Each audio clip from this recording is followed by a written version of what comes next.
Welcome into the Punt Pass podcast. I'm your host, Drew Butler, joined alongside my co-host, Aaron Murray.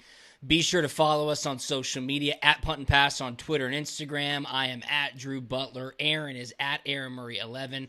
And head on over to puntandpass.com, the number one destination in the world of college football, keeping you up to date with everything going on. It's got our YouTube page. It's got everywhere that the podcast is distributed, our picks, our blog, our merch page, puntandpass.com. Go and check it out.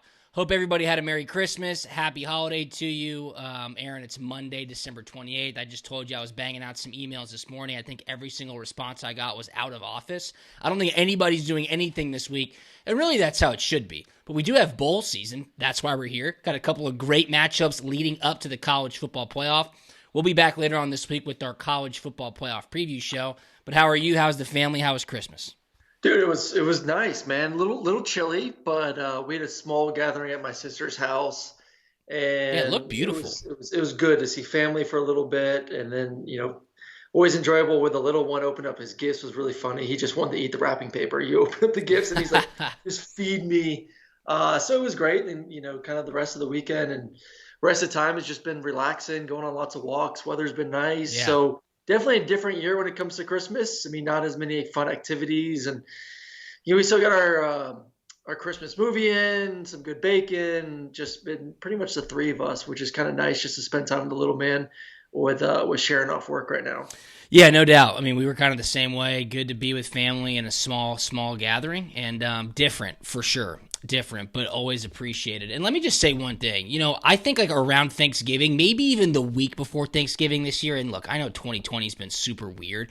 People were putting up Christmas decorations, Christmas trees are going up. It almost seemed like people skipped over Halloween with the Christmas decor. And okay, I'm like, whatever, do your thing.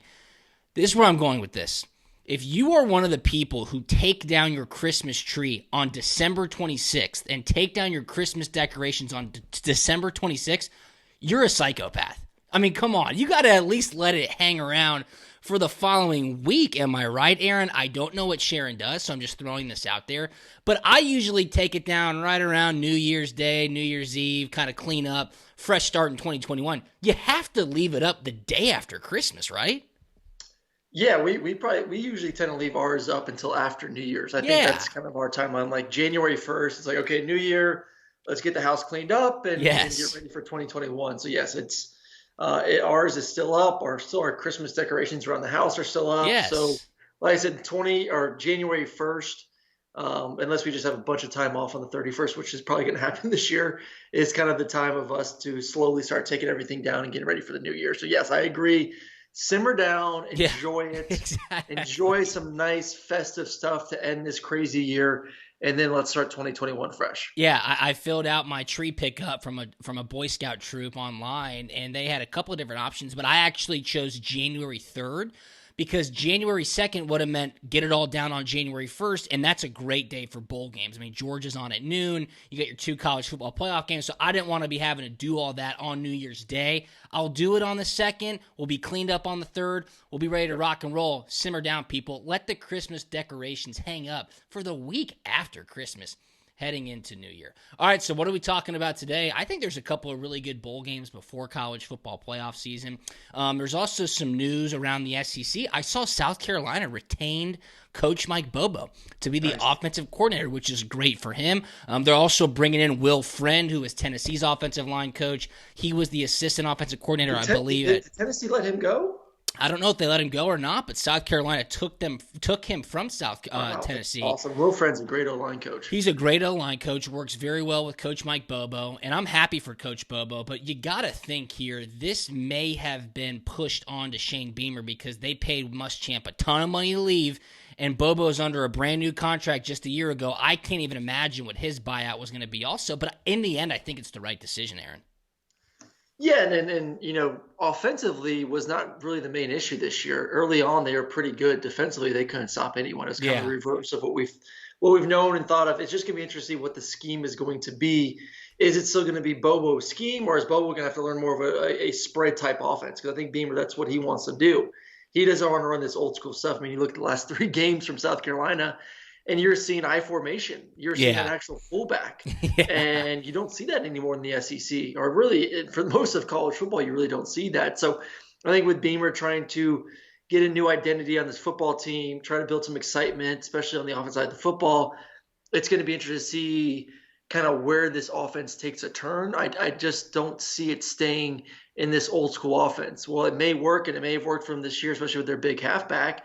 You're not going to get great recruits, and you're not going to get big time recruits with that style of offense anymore. It's just it's too tough to compete on the recruiting show when you see teams like Alabama and LSU and Florida and even Georgia flinging around a little bit more of these spread offenses. So for Mike Bobo, he has evolved, and you got to kind of play and call plays based on your personnel. But it's like I said, I'm interested to see how they kind of change this offense and evolve on that side of the football. But I'm happy for him. I'm happy for Coach Friend, tremendous offensive line coach. Obviously, Bobo and Friend work together at the University of Georgia, so they've already had that kind of sync and understanding. So it's to me, it's a great hire both ways. Yeah, no doubt. I was a little bit bummed to see my boy Joe Cox did not get retained. That was a bit of a bummer, but I know he'll land on his feet. He was the wide receiver coach there at South Carolina last year when they brought Coach Bobo in. Some breaking news around college football. It looks like Kadarius Toney is going to opt out of the bowl game. Florida's supposed to play Oklahoma. That's going to be a fantastic game. That is Wednesday night. It's the Cotton Bowl, I believe, right? I think that's the Cotton Bowl. And Kyle Pitts is already he has already opted out as well. So's Trayvon Grimes.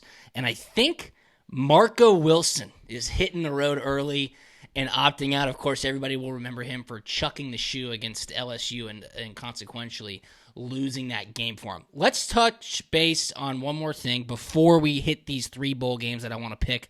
It's just a quick episode today.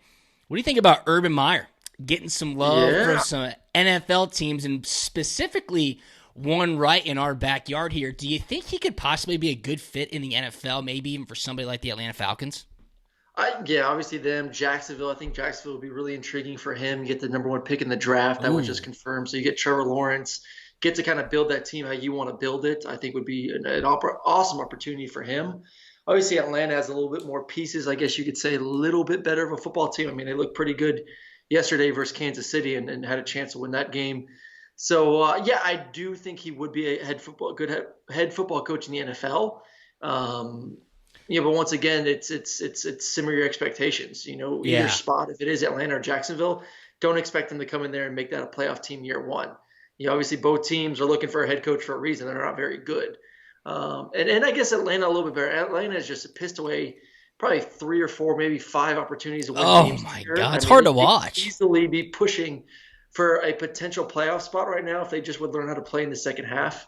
I mean, the point differential from first half to second half is just sickening to me when they kind of said that stat yesterday versus the Chiefs. So it'll be interesting to see. A lot of money, that's for sure. And no doubt. Life's a lot easier as an NFL coach than a college football coach. No recruiting, no kissing butt to 18-year-olds. It's for sure. Come in, you better do your job or I'll cut your ass and you'll be on the street. So a little bit easier on him. And that's something that may be beneficial too. I mean, his issue is health. Yeah.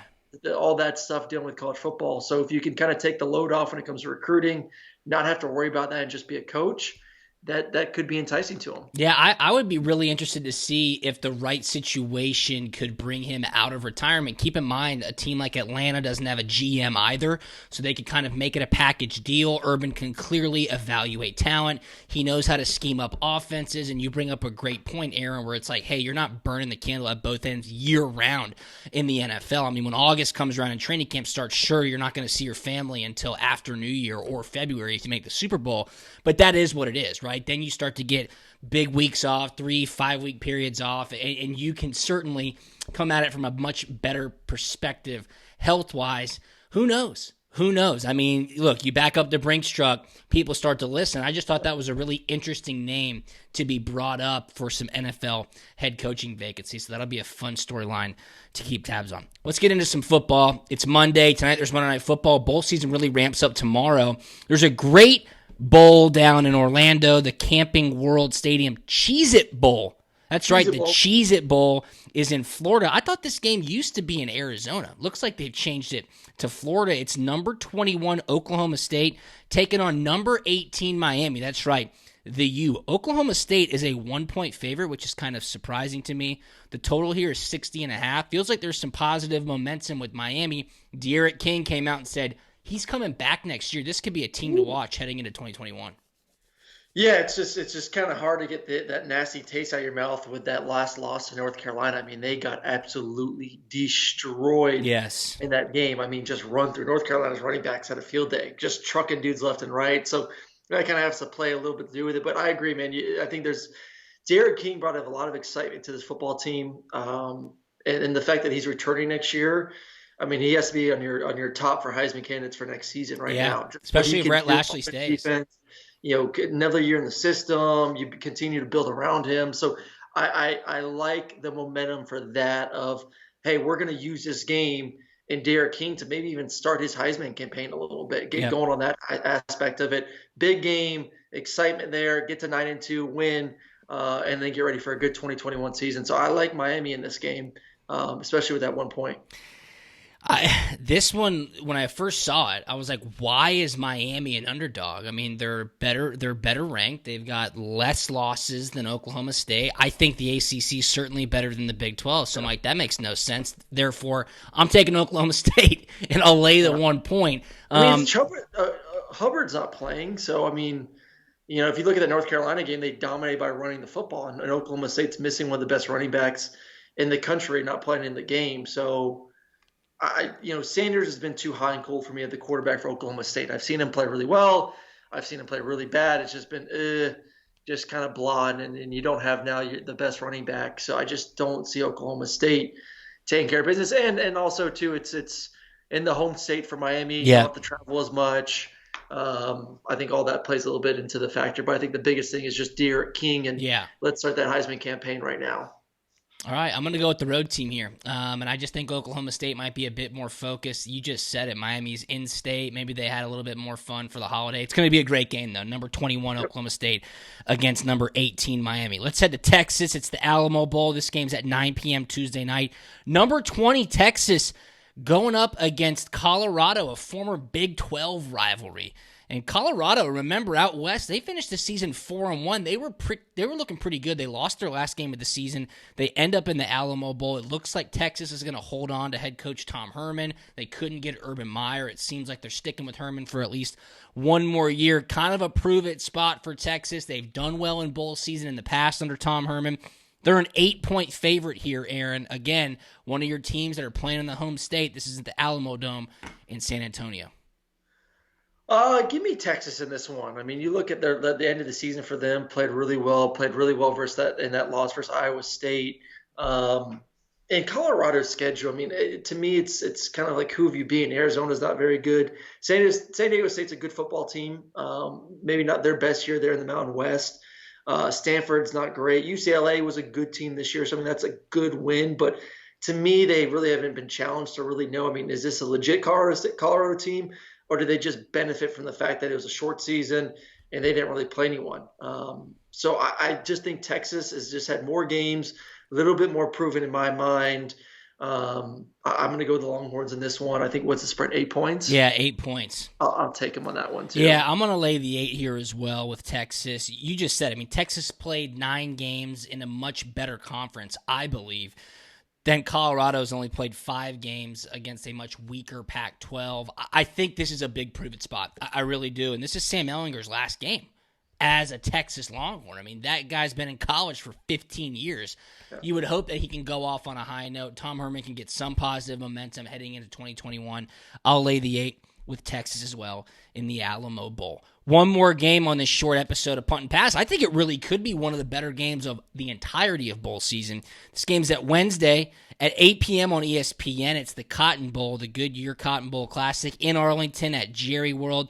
Number 7 Florida taking on number 6 Oklahoma. I mean, look, Florida's offense is elite. Kyle Trask is looking to go out, maybe put some more points up on the board before the later Heisman Trophy ceremony, which, of course, is January 7th this year. But Oklahoma, I mean, this was a team that I don't think many people wanted to face towards the end of the year. They're Big 12 champs. They took care of business against Iowa State, and their defense and Spencer Rattler have improved significantly since the beginning of the season. I know your boys, Dan Mullen, I know Kyle Trask has impressed you all season long. Is there any reason to believe that with the opt-outs, with no Kyle Pitts, with no Kadarius Toney, that Florida could be in a little bit of trouble here? I think they are in trouble. Oklahoma's been one of the hottest teams to finish the season off. I mean, they can score. Rattler has been absolutely tremendous. And what does Florida struggle with? They've struggled defense. Yeah. Oklahoma's rolling on the outside of the football, Yeah. and you lose your best two playmakers on offense. I know they've played games without Pitts. They lost one of them to an LSU team that's not even close to as good as Oklahoma team is. But at least you had Kadarius Toney to kind of rely on. So, while I do like the other receivers there for Florida, like I said, Toney, what he can do and on special teams, and then what Pitts can do, I got to go with Oklahoma, especially Oklahoma's played well defensively down the stretch. I think Oklahoma wins this game, and I would not be surprised if they win it pretty good, just for the fact that, it was a tough loss against Alabama. You're losing your star players. I mean, I kind of feel like Florida right now is kind of like, what are we really playing for at the moment? Expectations were so high. I think Oklahoma right now is kind of saying, hey, we got Rattlers playing great. Kind of same mindset as what we had with Miami, talking about them earlier on in the show, is I think they're looking to continue to build for next season, especially with a young quarterback. Mm-hmm. So I just think they have a little bit more fire, and I think they've played better as of late. So I'll take Oklahoma in this one. Yeah, this season it's Oklahoma. The line is Oklahoma's a 3-point favorite. The total's 70, which is tons of points. I'd probably just take the over on that. That'll be a fun game to watch at 8 p.m. on Wednesday night. This situation reminds me so much of Georgia versus Texas in the Sugar Bowl in 2019. Georgia wanted to get into the college football playoff. They lost that heartbreaker to Alabama in the SEC championship game. Players were tweeting, we should have been number 4. We should be playing. You just got the sense that they did not want to be in New Orleans. They did not care about the bowl game. And quite frankly, there just wasn't much to play for. Now with the opt-outs in 2020 and how driven into hyperspeed that entire situation has been, I think Florida's in the exact same predicament. I mean, look, they've got opt-outs on both sides of the ball, some of their best playmakers, and Oklahoma has something to prove. Oklahoma is one of the hottest teams in the nation to finish out the season. I mean, what does Florida gain by winning this game? Not much, really. I mean, that LSU loss was absolutely killer to this football team. Kyle Trask can't do it on his own. I'll lay the 3 as well. I think it's going to be a fantastic game. Aaron and I are both on the same side. Oklahoma winning as a 3-point favorite. So in the Cheez-It Bowl, I like Oklahoma State. Aaron likes Miami. In the Alamo Bowl, we're both on Texas. And in the Cotton Bowl, we're both on Oklahoma. Heisman finalists are out. Trask, of course. Trevor Lawrence, I think that's more of a career hat tip. And then you got your 2 Bama players, Mac Jones and Devontae Smith. I think it's Devontae Smith. I think those 3 quarterbacks kind of chip away at each other's votes. I think Devontae Smith comes out on top. What say you? I hope he does. I think he deserves it. He's truly the best player in the country. I just, you talk about the quarterbacks chipping away. I worry about Alabama players kind of chipping away at each other too. And the way Kyle Trask played in the SEC championship game may have jumped him a little bit close in there. I'm with you, Trevor Lawrence. I don't see it happening. It's just he missed too many games, and there was too many games too that you saw where the numbers weren't as gaudy as some of these other quarterbacks. I mean, Kyle Trask, the amount of touchdowns he has compared to everyone else in the country, the yards, everything, and then obviously Mac Jones, what he's doing on offense. But I mean, if we were honest with ourselves and we're going to say who is the best player in all of college football, what is the biggest playmaker and difference maker in a football game, it has to go to Devontae. So I'm with you. If I was a voter, I'd vote for Devontae. I hope he wins it. I know it's rare to see receivers do it, but if there's a year to do it, and there's the year for something kooky to happen, 2020 is the year to make that happen. Yep, no, I totally agree with you. They threw Trevor Lawrence in there solely based off of his ACC championship performance. Remember, DJ Uiagalelei played great in South Bend. Notre Dame still won. Trevor Lawrence starts against Notre Dame, and Clemson absolutely blows him out. Is that enough? I don't know. But again, how these Heisman voters vote, regionally, selectively, best player, best quarterback, best stats, who knows?